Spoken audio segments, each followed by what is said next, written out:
Hello guys, welcome to the Trading Parrot. I'm gonna do another general markets daily update, and as you can see, yesterday the S&P closed in another all-time high with the Nasdaq as well, but all of that at the cost of all the stocks that are not part of the seven magnificent being in the red, and that is definitely something that is not healthy for a market. We're gonna look into what's going on with all the indices, stocks, check some news, and I'm gonna do some TA on Nvidia. Particularly yesterday had 5% upside and is opening in the green pre-market prices again. All of this in an area where it was already building bearish divergences, challenging every technical to continue into what looks like a blow off top, at least to me. Guys, if you like this type of content, make sure that you're subscribed to the channel, hit the notification bell to get notified every time I put out one of these videos. Can we get 1,000 likes on a general markets video? That will be phenomenal. So let's go straight into it. Holy cow, Nvidia's market cap now makes up a record 8% of the S&P 500. That's 8% of the total value. That's just crazy. No company has held such a large share since the 1970s. Nvidia's market cap is now larger than the entire economy of Japan or India and is approaching the size of Germany's GDP. But at the same time, yesterday Nvidia achieved a lot of things. A partnership with the US Department of Energy, announced 7 new supercomputers for US government, announced $1 billion investment in Nokia. I wonder why Nokia? I thought that thing was dead already. Set to announce AI partnership with Samsung. Set to announce AI partnership with Hyundai, announced $500 billion in expected business over the next 6 quarters. There's also a partnership with Uber to build 100,000 robotaxi fleet and systems connecting quantum computers to its AI chips. So this is going too fast, guys. And having a quick look at the chart, we can see that the RSI weekly of Nvidia will have broken down in August to what we were expecting to see to turn into a sideways to bearish price action. This move from 73 back down into 59 was very pronounced, and we were speculating that we were going to get this sort of channel to the downside. Now this intra candle today, it's completely challenging that by going from 66 back into 73. That's the previous high. It's an intra candle. So by the end of the week, price action can turn this back inside the same channel, but I think it's definitely worth tracking it. One alternative is that we close the week just like this, a little bit lower, in which case we're going to make the channel like that and state that this was not the pivot, that is the pivot. And since it's still a lower high, we can claim potentially that we still have the channel to the downside, that we are still in the area of the bearish divergences, and that this high was only an attempt to break the higher previous momentum. But if we end up the week, hypothetically speaking, with something with a new high on the momentum, after having broken down, that is extremely rare, and it only happens within what can turn very quickly into just a bubble popping, because it's just defying every single force in here. When it comes to the price, you can see the magnitude of this. This was going sideways up until here, put the bearish divergence on all the indicators just to explode back above $200 and having a pre-market of 208. So the market is really going crazy on Nvidia. We need to also appreciate that Nvidia really respects coming back below the 21 weekly moving average. And at the moment, we are 20% above that level. We've been 50% above it, but if we came back to retest 173 and being below that level, that's the only point where we can start having some confidence that we put a top, or at least a local top. You can see here the example divergences were challenged, this push back up, and then you lost it, retest it, and then you come down for a decent pullback. That's kind of how Nvidia does it. We had the earnings coming in November. Let's have a quick look at liquidations on Nvidia, because on the upper end we do have some leftover, but it is actually in this area in here where I will say they intensify. We have liquidation levels at 212, 217, and then a couple of peaks from 230 into 235. Below the price, we have 160, 140, and 127. That is the largest one in all the range at the moment. Henry is saying this is the everything bubble, the largest financial bubble in history, built by central banks who thought they could micromanage the economy with endless monetary stimulus. Instead, they created a gigantic financial bubble in all markets, including stock, housing, crypto, with market participants addicted to the next shot of liquidity like a drug addict. Reformed Trader says the S&P reached the top of the latest bull channel and ended the day with a long ledge doji, which normally signals a trend reversal. We were looking at these doji candles on Bitcoin in my earlier video, and we noticed that at least on the weekly time frame, they do not have this effect that we can see in here on the S&P. From around May 2025, we have seen 1, 2, 3, and 3 out of 3 ended up pushing back down. I wonder if they coincide with FOMC meetings as well. With the FOMC meeting tomorrow, we could see strong volatility into the end of the week, a move back to the 20 SMA trend line just below, or even the bottom of the channel over the next few days. 2 weeks will not be abnormal. Bravo Cycles says this is alarming. The Buffett indicator just hit 2.29, the most extreme overvaluation ever recorded in history. Every time we've seen valuations soar this far above the trend, it's triggered either a sharp correction or kick off a new bear market. These aren't theories, these are historical facts. Ignoring the signal is rolling the dice with your portfolio. You can see in here that is the 1 standard deviation, this is 2 standard deviation, and we are talking about a chart that spans into 1950s.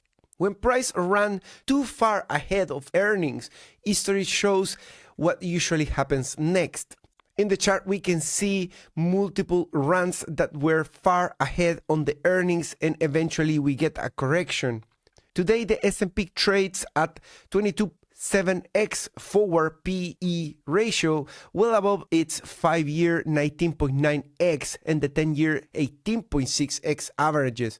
Valuations are stretched again, but that doesn't mean a vicious sell-off is imminent. And it's not just about how far it's rallying, but also the distribution of the stocks within the indices. Personally, that's what I find the most worrying aspect. The last time that the semiconductors were this far extended above the 200-day moving average was July in 2024, when they promptly dumped 30% over the next month. The stock market is on fire. More New York Stock Exchange and Nasdaq stocks have hit 52-week highs than lows for the 24th consecutive week, the longest stretch since 2017. You can see the strike in here. It doesn't seem to stop. We have seen bigger ones before in 2017, but that's about it. I will say that the average is around 20, slightly higher than 20, and we are already beyond that. Last week, 10% of New York Stock Exchange and Nasdaq stock reached new 52-week highs, while just 3% hit new lows. Meanwhile, 65% of the S&P's stocks are now trading above their 200-day moving average, near the highest share since December. And here's a crazy data point. Today was the S&P worst breath day ever for an up day. We were on an up day, right? But out of all the stocks of the S&P, 104 stocks were up and 398 were down. We saw that right here. And coincidentally, the ones that are up have something to do with AI. I mean, what else confirmation do you want that this is an AI bubble? And when we say an AI bubble, we are not saying, oh, this must pop today because I say it's a bubble. We say we are in a bubble and we have no damn clue when it's gonna pop. For example, in here you get the king of the bubble, a 4 trillion company, Nvidia, breaking down on a weekly and then defying everything. That's the typical behavior, and it actually confirms bubble territory. If you've been watching the channel, you know that you are in banana zone, period. That's where you break all the patterns.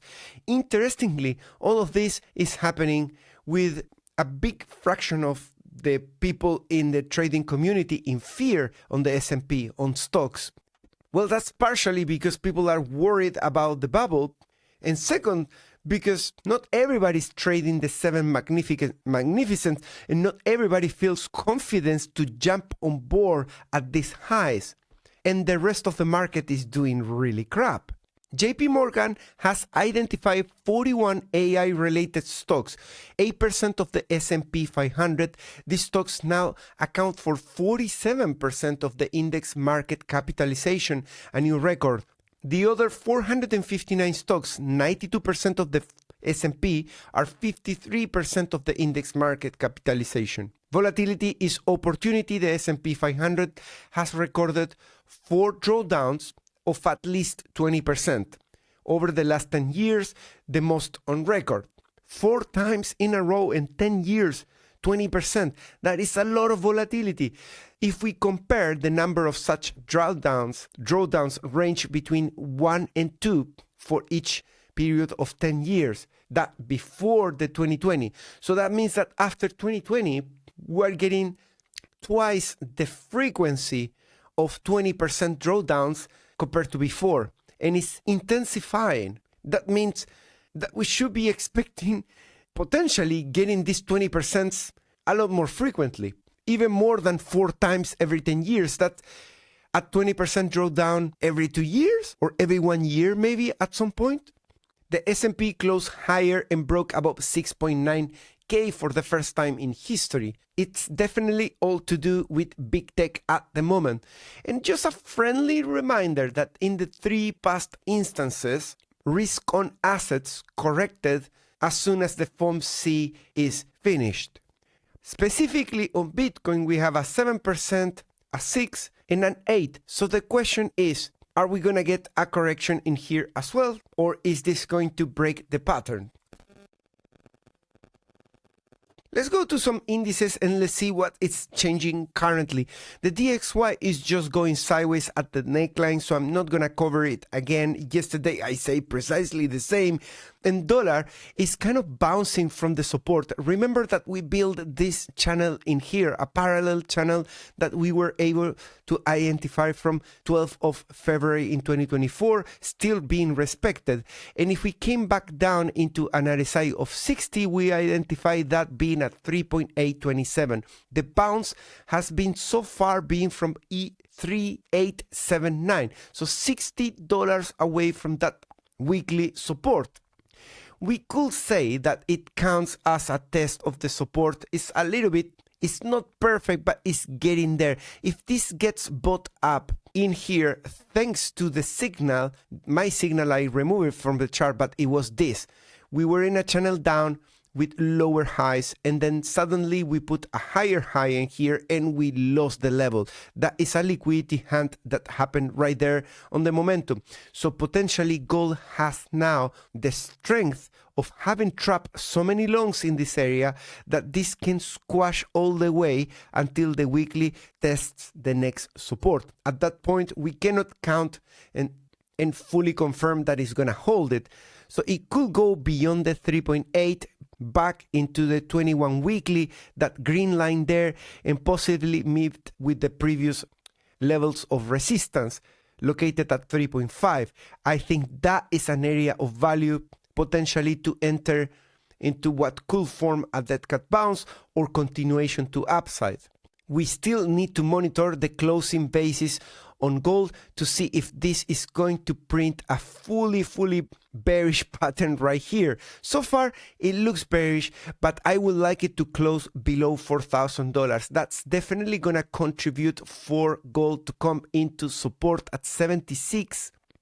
On the RSI monthly, that is currently at 3.7K. I'm surprised that is so high. I will expect a move from 92 into 76 to be a little bit more extreme. We'll monitor this on the 1st of November and see if it updates. VIX still below the 21 weekly, a bit disappointed by this expansion that came back in the range. Nasdaq putting all-time highs pretty much every day, and the S&P as well. I consider completely unhealthy everything that is going on at the moment with the Nasdaq and the S&P, not just from the point of view of price action, but also from the point of view of the distribution of the funds across all those stocks. We are seeing a similar behavior on Japan Nikkei that is now testing for a fourth time the same resistance of 80 on the weekly chart on the RSI. But that is happening right before the full technical target, which was 54 for the Nikkei based on this double bottom and the neckline from 42. So what is going to win?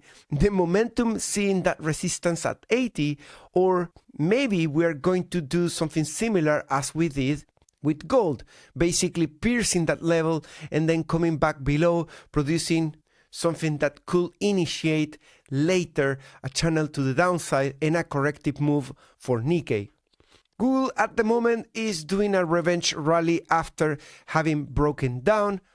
Apple is still rallying and putting new highs. AMD is putting an indecision doji channel right there after having hit the same momentum of 82 once again in the context of an extended revenge rally. Amazon still respecting resistance at 69. Let me see where that is in the price. So from 57 to 59, there's just 2 points. But in order to get there, the price of Amazon can get up until $257. And I can see why that is wrong. If I put 59, now you can see that that is right next to the price because it didn't make much sense. But basically getting that resistance there. Now, this is a bullish pattern, guys, on Amazon. This is a cap and handle that has a neckline around 230s, 234. And if we break out on the RSI at 232, we are already hinting potentially to push higher. Very crazy pattern. Let me see what could be the target of this move up. At least I want to know the technical target that is pointing to $310 on Amazon. That is against the hive signal that was calling for a correction, but we have had already a correction of 12%. So is that it? That is the question. Tesla pushing very high in here to still call this a double top. We can go up until 490 and see a rejection there and still claim that this was a double top, even into $500 to put a new high. But what I don't want to see is this high on the RSI to take this high of the 78. So we need to stop around here, and we could put even more bearish divergences even by putting candle closes at $500. As long as then we come back rejected into 420, 430. That looks like a double top if we do it in such a way. If we conquer 500 and we hold it, then basically we invalidate the double top on Tesla. Palantir still defending, still respecting the downwards channel. Despite the fact that everybody's running, this is getting into 191 pre-market price. We'll see if it can really break this pattern to the downside. Microsoft at the top of my hypothetical channel to the downside that we do not know if we are going to respect, but I left it there to see if that is going to be a local top. Meta with a channel to the downside. MicroStrategy still not reclaiming that area. Guys, if you want to trade any stocks, Forex, indices, or anything apart from crypto, while at the same time making it very easy for you, you can withdraw crypto from an exchange, from a wallet, and deposit straight into VT markets. There is a link in the description, and if you open an account on this broker, you can get 100% welcome bonus. This is the broker that I'm going to be using to share trades, particularly in the bear market where I'm out of trading frequently with crypto. Thanks so much for watching. I'll see you on the next one. Bye bye.